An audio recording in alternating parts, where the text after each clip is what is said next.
मेरे प्यारे मित्रों, मैं राजनंदन प्रसाद एक बार फिर आपके सामने। मित्रों, आज सोशल मीडिया पर और इलेक्ट्रॉनिक मीडिया पर आज माननीय मंत्री शिक्षा विभाग ने का एक वक्तव्य बहुत वायरल हो रहा है। वे मीडिया के सामने हाजिर हैं और लोग उनसे सवाल पूछ रहे हैं। उस सवाल के जवाब में वे बोल रहे हैं कि जो नियोजित शिक्षक सक्षमता पास किए हैं वे लोग सरकार के साथ सहयोग करें और ज्वाइन करें। हम उन्हें बहुत जल्द नियुक्ति पत्र देने जा रहे हैं और आशा है वे लोग ज्वाइन करेंगे और सरकार को सहयोग करेंगे। फिर सवाल पूछा गया कि नियमावली में क्या कुछ बदलाव ट्रांसफर पोस्टिंग में, तो उन्होंने कहा कि एक तो अक्सर होता रहता है, विधानसभा विधान परिषद से जो विधेयक पारित होते हैं उसके बावजूद उसमें संशोधन की गुंजाइश रहती है और होते रहती है। इसमें कोई नई बात नहीं है। आगे भी शिक्षकों के हालात को देखते हुए हमें जो उचित संशोधन करने की आवश्यकता पड़ेगी वो हम करेंगे। वाह, क्या बात है। और एक बात, सोशल मीडिया पर बहुत सारे लोग लिख भी रहे हैं कि शिक्षा मंत्री झुक गए, एकदम शिक्षा मंत्री झुक गए और विभाग जो है वो बैकफुट पर चल रहा है। ये भी बातें चल रही हैं। दोनों विरोधाभासी बातें हैं। सबसे बड़ी बात, माननीय मंत्री का ये कथन कि सक्षमता पास शिक्षकों को हम बहुत जल्द नियुक्ति पत्र देने जा रहे हैं, ये क्या दर्शाता है? नई नौकरी है।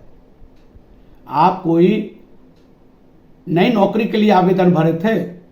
आप तो 2006, 2008, 10, 12, 15 में बहाल हुए, कुछ लोग 20 में भी बहाल हुए। तो जो 20 तक बहाल हुए, 22 में उनकी ज्वाइनिंग हुई, तो वे लोग अब नई नौकरी करेंगे। आप नियुक्ति पत्र दीजिएगा। देखिए प्यारे मित्रों, शिक्षकों के तरफ से भी बहुत सारी बातें कही जा रही है। कुछ लोग कह रहे हैं अनुमंडल के जगह प्रखंड होना चाहिए, कोई कहता है प्रखंड के जगह पंचायत होना चाहिए। सब बातें आपकी जायज है, एक भी आप गलत नहीं बोल रहे हैं। अनुमंडल के जगह प्रखंड, प्रखंड के जगह पंचायत, पंचायत के जगह आपके स्कूल के अगल बगल 5-10 किलोमीटर के रेडियस में आप स्कूल का नाम दीजिए, वहां उसकी आपकी पोस्टिंग हो जाए, कोई गलत बात नहीं है। लेकिन नई नौकरी है, आप नई नौकरी करने जा रहे हैं।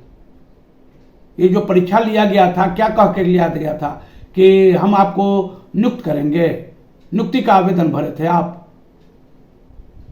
अरे भाई, ये तो सरासर अन्याय है। ये माननीय सुप्रीम कोर्ट, उच्च न्यायालय, सर्वोच्च न्यायालय का अपमान है। माननीय उच्च न्यायालय का अपमान है। नई नौकरी करने जा रहे हैं, धन्य है। और उस पर से बहुत सारे लोग मेरे वीडियो पर बोल भी रहे हैं कि आप केवल नियोजित शिक्षकों के बारे में बोल रहे हैं। हाँ, मैं नियोजित शिक्षकों के बारे में बोल रहा हूं और आज तक जो सक्षमता पास किए हैं वे भी नियोजित शिक्षक हैं। मैं आपके हक की बात कर रहा हूं। आप अभी अलग नहीं हुए हैं। जिस दिन आप ज्वाइन कर लेंगे, राज्यकर्मी हो जाएंगे, उस दिन आप बोलिएगा कि मेरे संदर्भ में भी आप क्या बोले नहीं बोले। लेकिन आज तक सक्षमता पास जो विशिष्ट शिक्षक बनने वाले हैं वे आज भी नियोजित शिक्षक हैं। आप लिख सकते हैं कहीं पर विशिष्ट शिक्षक हैं। आपका जो वेतन का विपत्र जा रहा है उसमें आप विशिष्ट शिक्षक राज्यकर्मी का जिक्र हो रहा है। मित्रों, मैं आपका विरोधी नहीं हूं। आप विशिष्ट शिक्षक बने, ये बहुत खुशी की बात है। लेकिन किस शर्त पर आप बन रहे हैं? नई ज्वाइनिंग के शर्त पर। माननीय मंत्री का तो वीडियो एकदम वायरल है, बहुत सारे न्यूज चैनल पर भी दिखाया गया है। आप जाकर के देखिए उनका वक्तव्य। आप लोग ये नहीं पढ़ते हैं, नहीं सुनते हैं कि उन्होंने कहा कि नियुक्ति पत्र देने जा रहे हैं। नियुक्ति पत्र आप लेंगे और जो आप 16 से 6 से 8 से 10 से 12 से जो लोग ज्वाइन किए हुए हैं उनकी वरीयता कहां गई? जब नियुक्ति, अच्छा ऐसा कोई नियुक्ति पत्र हमने तो नहीं देखा अपने जीवन काल में कि जिसमें नई नौकरी मिले और पिछले जो आपने नौकरी किया उसका अनुभव भी उसमें काउंट हो और वो आपका वेतन जहां से वहां समाप्त हुआ उसके बाद से आपका चालू हो जाए हो। ऐसी बात नहीं है मित्रों, मैं किसी को धोखा नहीं दे रहा हूं, मैं कोई गलत बात नहीं बोल रहा हूं। अगर गलत बोल रहा हूं तो आप मेरा करेक्शन कीजिए। कई जगहों पर कुछ गलतियां हुई हैं, लोगों ने लिखा, मैंने तुरंत स्वीकार कर लिया। मैं तो माफी मांगता हूं कि हाँ मुझसे 2018-20 में ज्वाइनिंग नहीं हुई थी, वो 22 में हुई थी, सही बात है। 20 में कहां कोई ज्वाइन किया? माफी मांगते हुए मैंने लिखा उनको।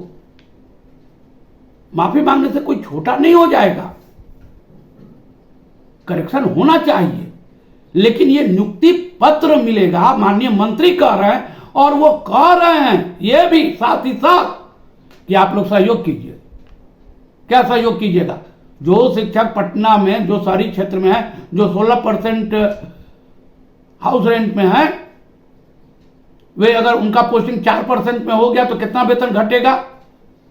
और वेतन घटेगा क्या? वहां तो एक नई 25,000, 32,000 और 35,000 के लमसम अमाउंट आपको मिलेगा, और उसमें कुछ डीए वगैरह कुछ क्या जोड़ा क्या नहीं जोड़ा, उतना पहुंच पाइएगा कि नहीं पहुंच पाइएगा, वो सब भी देख लीजिए।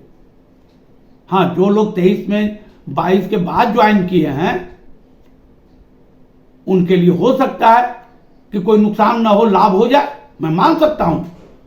लेकिन जो 6 में बहाल हुए, 10 में बहाल हुए, 12 में बहाल हुए, 15 में बहाल हुए, वे जाएंगे नियुक्ति पत्र लेने। मित्रों, माननीय मंत्री का कथन है, ये मेरा कथन नहीं है। माननीय मंत्री का कथन सरकार का कथन होता है, और उन्होंने तो अब स्पष्ट कर दिया। कल तो बहुत सी बातें थी कि छिपी हुई थी। अब मांगते रहिए, पंचायत मांगिए, प्रखंड मांगिए, अगल बगल का स्कूल मांगिए, क्या फर्क पड़ता है।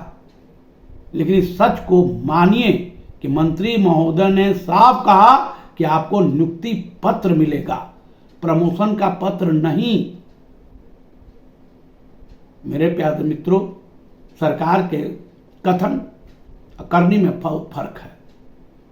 मैं सावधान कर रहा हूं कि आप लोग भी सारे माजरे को अपने स्तर से, मेरे कहने से नहीं, मेरे बातों पर एक पैसा भरोसा मत कीजिए, लेकिन आप जानकारी लीजिए कि क्या ये आपकी नई नौकरी है, नियुक्ति पत्र मिलेगी, या आपकी वरीयता को काउंट करते हुए आपका ज्वाइनिंग होगा प्रमोशन के तौर पर। राज्यकर्मी और विशिष्ट शिक्षक, सुपर टीचर,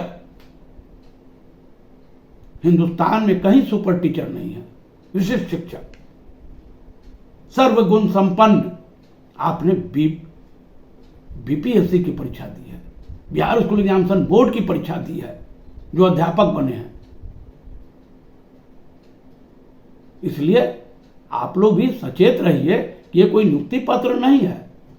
और अध्यापक जो बने हैं उनका जब ट्रांसफर पोस्टिंग होगा तो उनका तो काउंट हो जाएगा।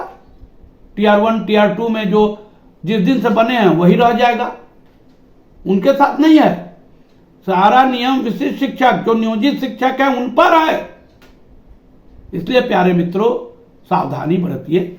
ठीक है, मेरी बातों को आप नजरअंदाज कीजिए अगर आपके अनुकूल नहीं है तो, लेकिन मैं जो बोल रहा हूं उसको समझिए, समझ करके इसकी तहकीकात कीजिए कि क्या यह बात सही है। माननीय मंत्री महोदय ने कहा कि आपको नियुक्ति पत्र दिया जाएगा, वीडियो वायरल है। वीडियो किसी भी आप जगह पर, यूनियन के किसी भी एथी पर जाइएगा उनके व्हाट्सएप ग्रुप में, तो आपको उपलब्ध हो जाएगा। कई न्यूज चैनल पर भी यह चलाया गया है, देख लीजिए मेरे प्यारे मित्रों। अगर ऐसी बात है तो निश्चित तौर पर सचेत होने की जरूरत है। मैं राजनंदन प्रसाद आपसे बार बार विनती करता हूं कि आप मेरे वीडियो को देखिए, सब्सक्राइब कीजिए, शेयर कीजिए, लाइक कीजिए। धन्यवाद, बहुत बहुत धन्यवाद। जय हिंद।